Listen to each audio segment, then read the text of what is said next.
Hello, Pop. How do you like it? I think it's great, son. What is it? You mean you don't recognize it? In a word, no. In 2 words, no, no. Well, I'm surprised you don't recognize a Terwilliger fly-snapping claptrapper. Oh, my, I'm surprised you can even say it. Just what is a Terwilliger, whatever it is you said? Well, it's an invention for killing flies. You see that pie? Uh-huh. Well, all a fly has to do is land on it. See, that's when you pull this lever. That starts a chain reaction, and eventually the boxing glove clobbers the fly on the pie. Hey, there's one now. Watch closely, Pop.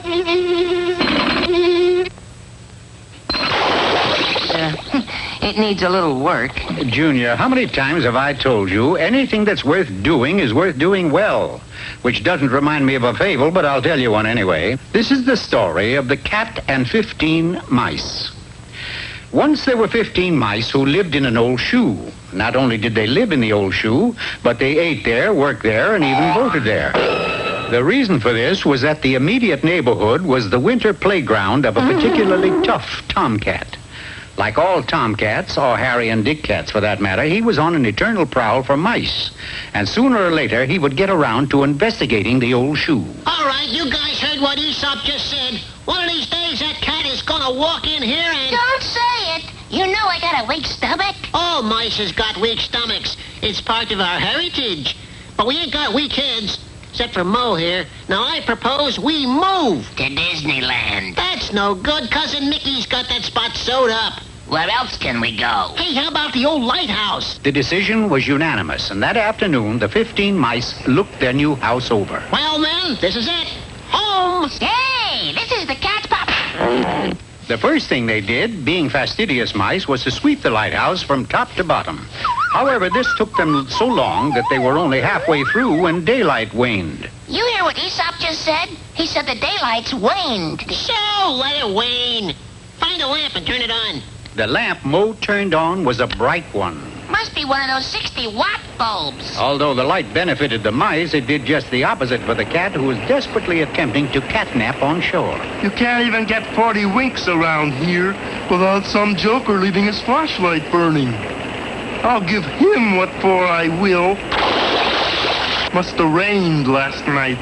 Like most cats in my fables, this one also had an overabundance of cunning. You're right, I have.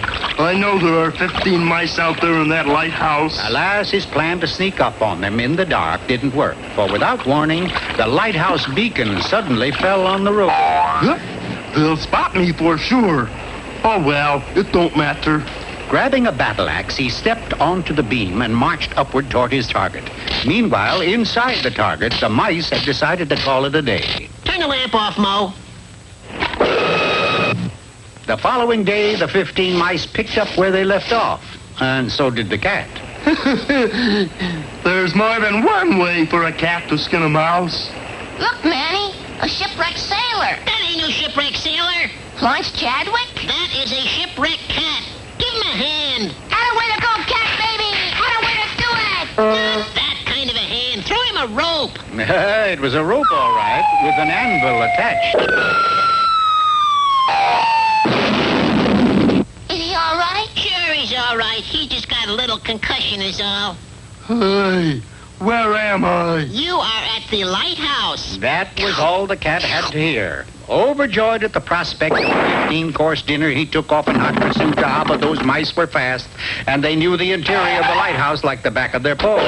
For 1 solid hour, that cat chased in vain. That is, until he spotted Mo standing before a door labeled Delivery Room. Aha! Gotcha! Congratulations, Pussy.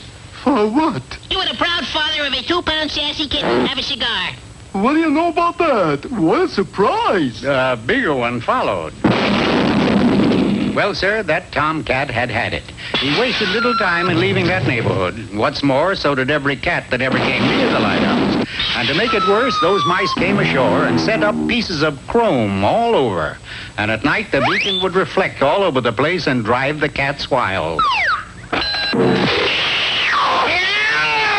So you see, Junior, anything that's worth doing is worth doing well. But as usual, I suppose you have a moral of your own? I sure do. You think you can stomach it? Well, try me. Chrome wasn't built in a day. Chrome, what?